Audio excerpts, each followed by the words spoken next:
Kilometre ആണ് guys ഇത് കഴിക്കാൻ വേണ്ടി മാത്രമായിട്ട് ഞാൻ വന്നത്. വർഷത്തിലൊരിക്കൽ മാത്രം തുറക്കുന്ന ഒരു ദേവീക്ഷേത്രം. അവിടേക്ക് എത്തിച്ചേരുവാൻ ആനയും കടുവയും നിറഞ്ഞ കാട്ടിലൂടെ 14 കിലോമീറ്റർ നീണ്ടു നിൽക്കുന്ന സഞ്ചാരം. അതാണ് ചിത്രപൗർണമി ദിവസത്തിലെ മംഗളാദേവി ക്ഷേത്രത്തിനുള്ള പ്രത്യേകത.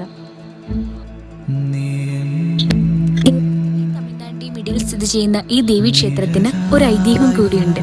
പണ്ട് മധുര രാജ്യം ചുട്ട് ചാമ്പലാക്കിയ കണ്ണകി തന്റെ കോപം അടങ്ങിയ ശേഷം കൊടും വനത്തിലൂടെ സഞ്ചരിച്ച് ഈ മലയിടുക്കിൽ വന്ന് കുടിയിരുന്നു എന്നാണ് വിശ്വാസം. ഇരു സംസ്ഥാനത്തു നിന്നുമുള്ള ലക്ഷക്കണക്കിന് ഭക്തരാണ് ഓരോ വർഷവും ഒരൊറ്റ ദിവസം കൊണ്ട് ഈ ദേവീക്ഷേത്രം സഞ്ചരിച്ച് തിരിച്ചു മലയിറങ്ങി പോകുന്നത്.